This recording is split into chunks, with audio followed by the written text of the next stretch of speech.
Hi, everyone. This video is going to be about Thomas Aquinas. Thomas Aquinas was an Italian Dominican friar, priest, and philosopher. He lived from 1225 to 1274. He was a 13th century medieval philosopher.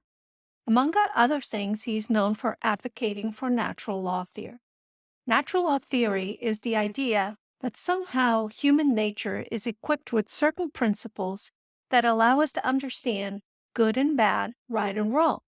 According to Aquinas, not only do we have a natural inclination to do what's good for us, this is given by God according to him, but we're also equipped with the faculty of reason, which allows us to make moral judgments. In this video, I will focus mainly on Thomas Aquinas' Summa Theologica, which is a book, and in this section of the book that pertains mostly to natural law. Aquinas wrote his Summa in a way that is unusual by today's standards. He would divide the topics into questions and then follow up with objections to affirmative answers to those questions, and then introduce his own views and then reply to the objections. This is pretty strange, so I'll walk you through it. It's difficult to follow because we know little about the context of these objections and what type of answer exactly these objections are supposed to apply to. Let me give you an example. The question is law something pertaining to reason? So that's the question. First objection. The apostle says it is not. I see another law in my members, but reason is not a bodily organ, so it's not pertaining to reason. So that would be the first objection. Now, the second objection to the idea that law might be pertaining to reason is the following.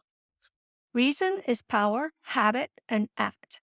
But law is not a power or a habit of reason or an act of reason, because if it were so, law would cease when we stop reasoning.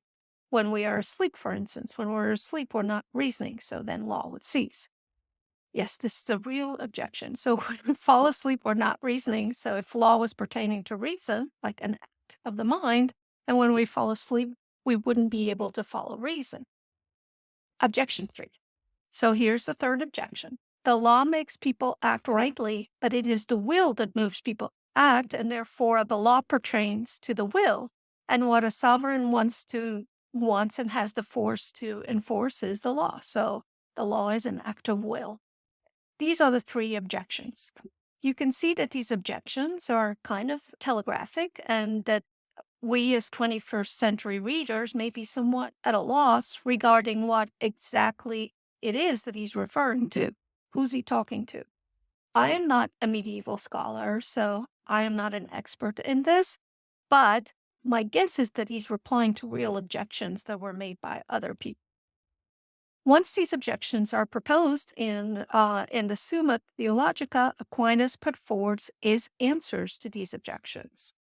He usually starts with, I answer that. Now, in this case, he answers that the law is a rule and measure of acts where someone is restrained or induced to act a certain way. He also says that the word lex, law, comes from legare, or to bind. So reason, he says, is what we use to measure human acts. Reason is what directs acts to certain ends, and this is the principle of all action. Here he's talking about actually Aristotle, because Aristotle said the purpose or the end is the most important thing, and reason helps us figure out how to reach our ends. It's a means to an end. Whenever Aquinas talks about Aristotle, he calls him the philosopher throughout the whole book. So whenever he says the philosopher, that means it's Aristotle. Let's go back to the answer to the question of whether law has anything to do with reason. Then Aquinas says that which is the principle of any genus is the rule and measure of that genus. Therefore, the law is something pertaining to reason. Again, he's talking about Aristotle. The general idea is that if the law is characterized by measuring acts, inducing and restraining acts, so law is measuring acts and behavior, and it's trying to induce certain behavior and restrain other behavior. And since people act to achieve certain goals, for instance, stay out of prison, it's one of the goals that the law, puts forward, then the law is necessarily related to reason, because you need reason both to make the law and also to follow the law. So you remember the three objections that we talked about before? Let's replay them so we can see what they are. First objection. The apostle says it is not. I see another law in my members, but reason is not a bodily organ, so it's not pertaining to reason. So that would be the first objection. Now, the second objection to the idea that law might be pertaining to reason is the following. Reason is power, habit, and act. But law is not a power or a habit of reason or an act of reason, because if it were so, law would cease when we stop reasoning. When we are asleep, for instance, when we're asleep, we're not reasoning, so then law would cease. Objection 3. So here's the third objection. The law makes people act rightly, but it is the will that moves people to act, and therefore the law pertains to the will. And what a sovereign wants and has the force to enforce is the law. So the law is an act of will. These are the three objections. So makes the three objections. Then he says, I affirm that. And then finally, in the end of each question in the Summa, he replies to the objections and he gives his replies. For the first objection, he says that actually the law is a rule and measure in two different ways. In one sense, it is what measures and rules. So it is, in that sense, it is reason that creates the law. It measures behavior. On the other sense is that which is measured and ruled, that is behavior. And so law is in behavior, in all behaviors that are inclined to behave a certain way because of the law. That is, if I behave a certain way because I'm afraid to go to prison, then my body will behave a certain way because of the law. That the law is both of reason and of the members, because the first objection was about the members, right? Let's look at the second objection. So the second objection, he replies, in any action, we can consider the work and the work done. For instance, when you're building a house, you can consider the building of the house, the work you do to build the house, and the house that was built. That makes sense. So in reason also, he says, we can consider the acts of reason as something that you do, and then what is produced by this act. So fair enough, that's a good distinction. So the work on the house is reason, building the law, and the house is the law itself. So reason is both an action and a result of an action. So the result of the action doesn't disappear when the action stops. And that was the original objection. He's answering the objection. This is why the law continues even when we're not reasoning. All right, fair enough. That's a good reply. Reply to the third objection. So we do not need to, he says, we do not need to will some ends in order to use reason to achieve those ends. But in order for something that is commanded by law to be real law, it needs to be reasonable. Okay, what do you mean? What does he mean? The objection was something about the sovereign's will, and that something becomes a law if the sovereign wills it.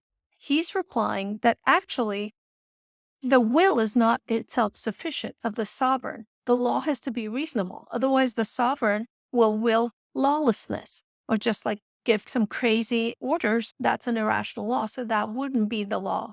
So the will is necessary for a law to exist, but so is reason. So the will is not enough. So the sovereign has to give the order, but it has to be a reasonable order. And this method with the question, the objections, the I affirm, and then the replies to the objections goes on in the Summa Theologica for thousands of pages. One can plainly see why Thomas Aquinas is considered one of the most important philosophers in history. There are many interesting arguments, even in just this one question that I mentioned.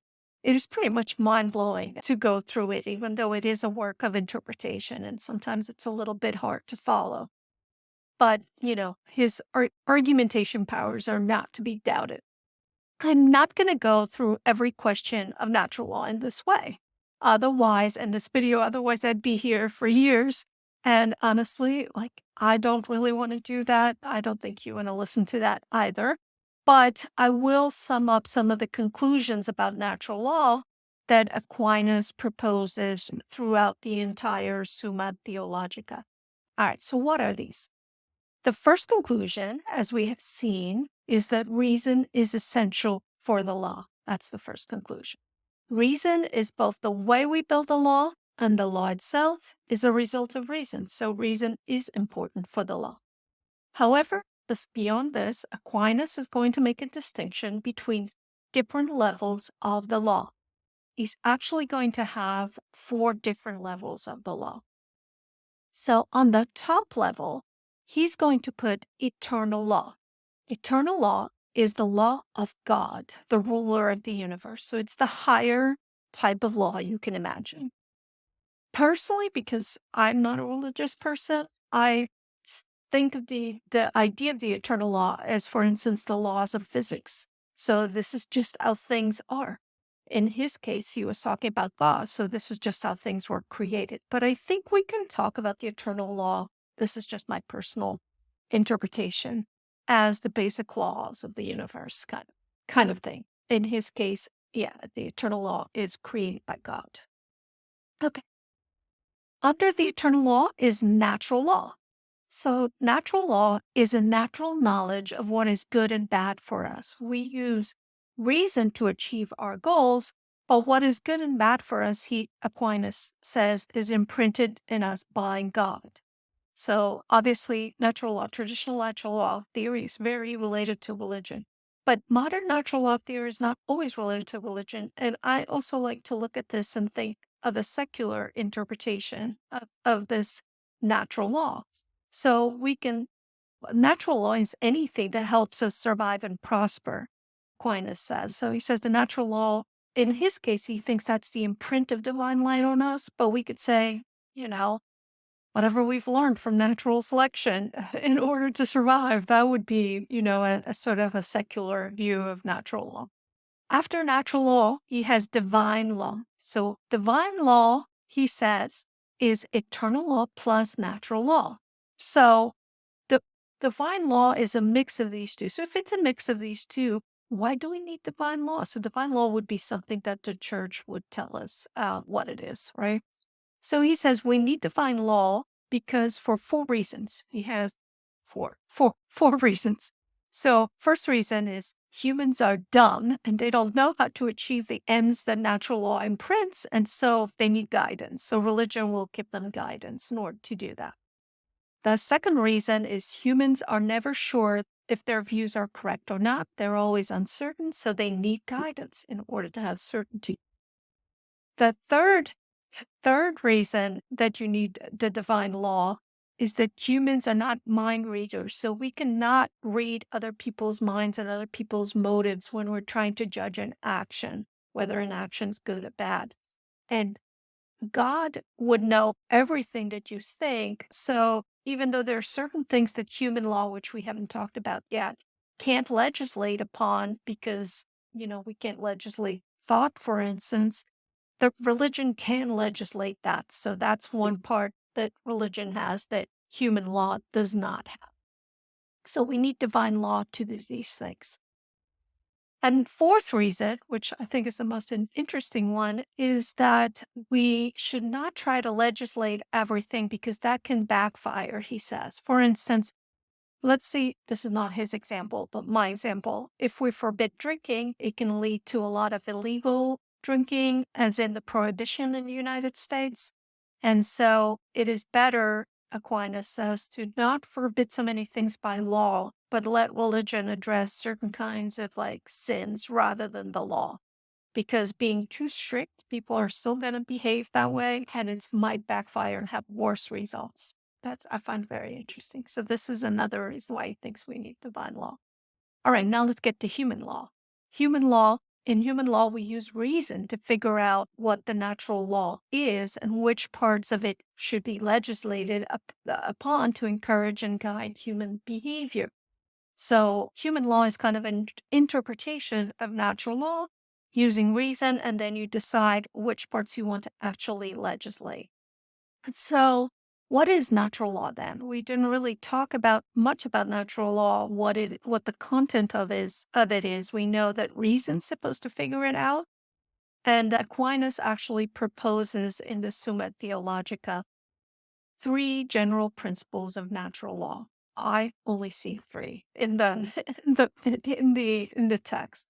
Some people talk about more, but I only see 3. The first principle is very simple, that good is to be done and promoted, and evil is to be avoided. That's the first principle of natural law. He says that good is what we pursue, and what has the nature of an end, and evil is what we avoid. This to me has a utilitarian ring to it, because when utilitarians say that pleasure is good and pain is bad, I think it's generally the same idea. So this idea alone that we pursue good and we want to avoid bad things does not give us much guidance about what exactly good and bad things are for us that we're supposed to be pursuing or avoiding. But the next two precepts are going to qualify this and give us some insight about how to qualify, what's good to be pursued and what's bad to be avoided. The second precept is preservation of human life. Very simple. So what is good for us is what preserves human life, and what is bad for us is what does not preserve human life. So this is a very general idea, but it is one of the principal ideas in natural law theory. So the idea, this general idea, it leads to what it leads to in terms of specific rules is up for interpretation. But if you have something that injures your health or the continuation of the species, or that, for instance, you don't treat your children properly, you don't educate the young, and so forth, all these things are a threat to the preservation of human life. So they're against natural law. Of course, it's going to be interpreted in a lot of different ways. But let's go to the third precept. This third precept is live in society and know the truth about God. We should avoid harming, he says, and offending those among whom we have to live with. And we should learn about God because, as we saw before, divine law is necessary since we're dumb, unsure of things, and we need spiritual guidance. And we shouldn't legislate too much, so we do need to have like a sort of a spiritual guidance aspect to society because everything can't be just under the law. So we also need to know about God in this sense. Well, we have to have some way to control society that is not legal. But from these precepts of natural law to actual human law, we need to use the faculty of reason to conclude specific things from them. For example, we could conclude from these general principles certain derived principles. So, for example, for the preservation of human life, we can conclude that one should do harm to no one, or that one must not kill. So these would be the principles that come from the precepts. Furthermore, the way we apply these precepts would be in the law itself, and we would have ideas such as evildoers should be punished, or they should be punished this way or that way with a certain punishment, and so forth. So human law is defined by Aquinas, he says, as an ordinance of reason for the common good promulgated by him who has the care of the community. But human law only binds a person in conscience if it's in accordance to natural law. It has to be in accordance with actually eternal law, divine law, and natural law in order to be acceptable. Aquinas agreed with Augustine when he said that an unjust law is not law. Lex injusta non est lex. That's the catchphrase. So this is it in regarding to natural law. You can read more. You can read the Summa Theologica for free. You can go to this website called Project Gutenberg, where you can see it's an awesome resource where you can find thousands of open access classics with no cost at all, and it's all legal. So you can go and read about all these things in the Summa Theologica. I hope this was helpful and interesting for you, and I'll see you soon. Bye.